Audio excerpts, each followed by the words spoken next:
Di suatu pedesaan yang sangat indah, hiduplah sepasang suami istri sederhana. Mereka tinggal di sebuah gubuk kecil yang terletak di tengah desa. Mereka mempunyai seorang anak lelaki yang diberi nama Happy, karena saat lahir ia dalam keadaan tersenyum lebar. Tetapi ia mengalami kekurangan atau ketiadaan melanin di dalam tubuh aslinya. Untuk memenuhi kebutuhan hidup keluarga, ayah harus bekerja keras dengan menjadi petani, dan ibu menjadi seorang asisten rumah tangga di rumah orang kaya sambil mengurus Happy. Bu, ayah pergi ke sawah dulu ya. Padi sudah menguning. Iya, nanti Happy sama ibu saja.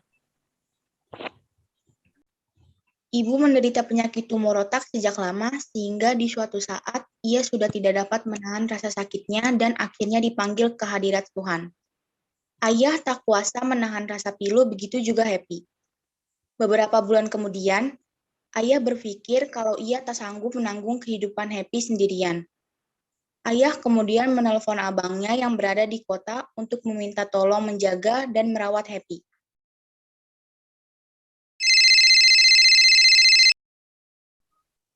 Halo, apa benar saya berbicara dengan Adam? Iya benar, ada urusan apa ya? Bang, ini aku Ipul. Aku mau menitip anakku Happy. Aku nggak bisa ngurus dia lagi. Keuanganku juga belum stabil. Apa kau bersedia membantuku? Oh, kau rupanya. Ya, aku bersedia merawat Happy. Aku akan menjemputnya besok. Abangnya sangat setuju dan bersedia menerima permintaan tolong ayah karena ia belum mempunyai buah hati dari pernikahannya yang sudah 7 tahun berjalan. Ayah mengemas beberapa perlengkapan Happy dan mengucapkan salam perpisahan dengan berat hati. Nak, beberapa hari lagi pamanmu akan menjemputmu. Segala keperluanmu sudah ayah persiapkan. Hati-hati di sana ya, nak. Abangnya ayah kemudian datang dengan mobil dan menjemput Happy. 7 tahun berlalu. Happy sudah tumbuh menjadi anak yang rajin, baik, ramah, dan penurut kepada paman dan bibinya. Paman dan bibi berpikir kalau usia Happy sudah cukup untuk disekolahkan di bangku SD. Paman memberitahu usulnya kepada Happy saat makan malam. Happy setuju dan sangat bergembira mendengar itu. Happy mengucapkan terima kasih sedalam-dalamnya kepada paman dan bibinya. Happy, bagaimana jika besok kamu mulai bersekolah? Iya, Happy. Usiamu kan sudah cukup untuk duduk di bangku sekolah dasar. Betul itu. Jadi bagaimana Happy? Ini serius, besok aku bisa sekolah. Tentu saja bisa. Yeay, terima kasih banyak Paman dan Bibi. Happy langsung pergi ke tempat tidurnya. Sesampainya di kamarnya, Happy masih belum bisa tidur karena masih sangat gembira dan semangat, membayangkan hari pertama sekolahnya besok. Pagi sudah tiba, Happy bangun dan segera bangun dari tempat tidurnya. Ia kemudian bergegas mandi dan memakai seragam sekolah. Setelah itu, dia pergi ke meja makan untuk sarapan bersama paman dan bibi.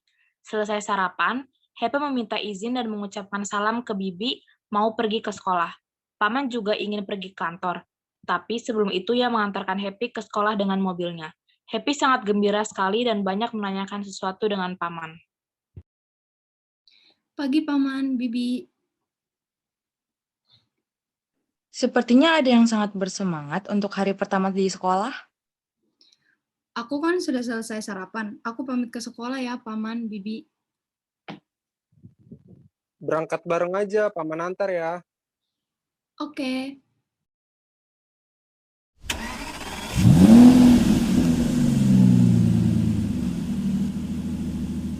Paman, nanti di sekolah belajar apa aja sih? Terus nanti kegiatanku apa aja? Nanti ada yang kenal aku nggak ya? Hahaha, kamu ini banyak tanya sekali. Jawaban dari semua pertanyaanmu akan terjawab nanti saat kamu sudah sampai di sekolah. Akhirnya mereka sampai di sekolah. Paman mengantar Happy masuk ke dalam kelas. Sesampainya di depan kelas, paman menasihati Happy. Happy, kamu harus rajin belajar dan selalu patuh kepada guru ya. Iya, Paman. Happy masuk ke dalam kelas dan pergi menduduki kursi. Ia melihat suasana sekeliling. Ada yang menangis karena tidak ingin berpisah dengan orang tua, dan ada juga yang berkelahi memperebutkan tempat duduk. Akhirnya ada seseorang yang mau duduk di samping Happy. Happy mengajak berkenalan dan berteman dengan orang yang duduk di sampingnya. Tetapi orang di sampingnya merasa jijik dengan warna kulit Happy yang sangat putih seperti mayat dan mendorong Happy. Happy merasa sakit luar dan dalam. Walaupun begitu, ia tetap bangkit duduk menahan tangisan. Tetapi orang yang di samping malah meludahi Happy dan menyebutkan namanya Yanto. Happy meneteskan air mata merasa malu sambil membersihkan ludah Yanto. Happy tetap tersenyum bahagia dan mencoba melupakan kejadian itu. Di dalam kelas, dia hanya murung saja. Bel sekolah sudah berbunyi, dan waktunya untuk pulang. Saat ingin pergi ke gerbang sekolah, ia bertemu Yanto dan meminta untuk berjabat tangan sambil tetap tersenyum, seakan kejadian tadi pagi tak terjadi. Tetapi Yanto malah menepis tangan Happy dan lanjut pergi, seakan tak mengenal Happy. Happy hanya terdiam dan berjalan menuju mobil paman. Di dalam mobil, Happy hanya cemberut saja. Sesampainya di rumah, Bibi menyambut paman dan Happy dengan raut wajah sedih, dan paman langsung bertanya, Kenapa raut wajahmu sedih? Ini, jadi tadi ada orang yang menelpon, tapi nggak tahu nomor siapa. Dan dia bilang kalau ayahnya Happy telah dipanggil Tuhan karena serangan jantung. Paman terkejut dan merasa sedih. Happy yang mendengarnya langsung merasa sangat terkejut dan lemas. Saat ingin masuk, tiba-tiba Happy pingsan, lalu Paman dan Bibi mengantar Happy ke kamarnya. Keesokan harinya, Happy bangun, tidur, dan tidak bersemangat seperti biasanya, kemudian ia melanjutkan rebahan. Beberapa menit kemudian, Paman datang untuk membangunkan Happy karena waktu sekolah akan mepet.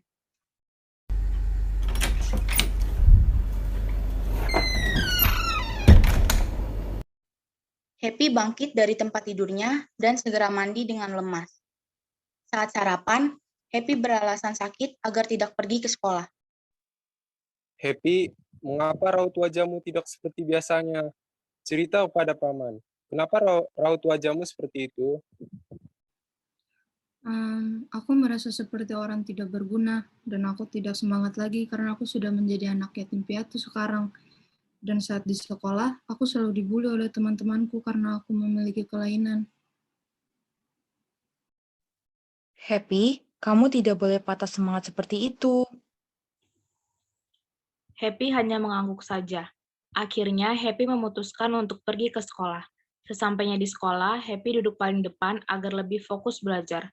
Selama proses pembelajaran, Happy dilempari bola kertas, disemprot air, dan dijambak oleh Yanto.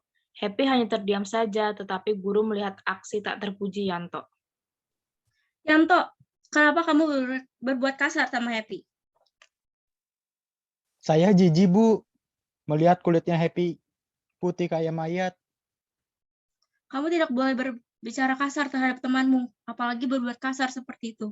Ayo cepat minta maaf kepada Happy. Tetapi Yanto tidak setuju dan malah mendorong Happy. Happy mengatakan pada gurunya, walaupun Yanto belum meminta maaf, Happy sudah memaafkannya. Guru sangat tersentuh akan perkataan Happy dan menjadikan Happy sebagai teladan kelas. Guru memerintahkan kepada semua murid supaya kejadian seperti ini tidak terjadi lagi.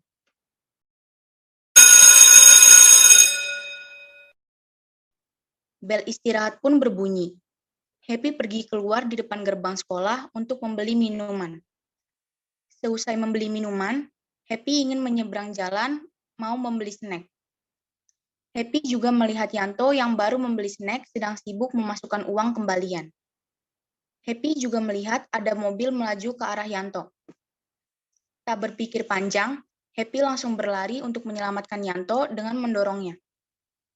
Yanto sampai di pinggir dengan selamat, tetapi Happy tertabak sedikit di bagian lengannya dan terluka di bagian lututnya karena terjatuh di aspal. Yanto mendatangi Happy dan langsung menggotongnya ke UKS. Dalam perjalanan menuju UKS, Yanto sangat berterima kasih atas pertolongan Happy kepadanya. Makasih ya, Happy. Tenang saja, kan kita adalah sahabat. Kenapa sih kamu masih mau bantuin aku? Padahal aku kan sudah jahat ke kamu. Setiap orang pasti nggak akan membiarkan seseorang terluka begitu saja. Aku pun begitu, walaupun kamu sudah menghinaku, itu tidak apa. Aku memang menyadari kekuranganku yang membuat orang jijik, dan aku pun sudah memaafkan walaupun kamu belum meminta maaf. Yanto sangat tersentuh akan perkataan Happy dan merasa malu akan kesalahannya. Sesampai di UKS, Happy langsung diobati oleh guru. Guru sangat mengapresiasi tindakan heroik Happy. Guru langsung menasehati Yanto. Yanto, setiap manusia pasti memiliki kekurangan. Setiap kekurangan itu wajar adanya. Tetapi, kita yang memiliki kelebihan tidak boleh menghina dan merendahkan orang yang memiliki kekurangan. Kita harus belajar saling menghormati tanpa memandang satu sama lain. Iya, Bu. Saya tahu kesalahan saya. Lalu Yanto meminta maaf kepada Happy. Happy, aku minta maaf ya. Aku udah jahat ke kamu. Iya, Yanto, aku sudah memaafkanmu. Akhirnya mereka berdua menjadi sahabat yang baik selamanya.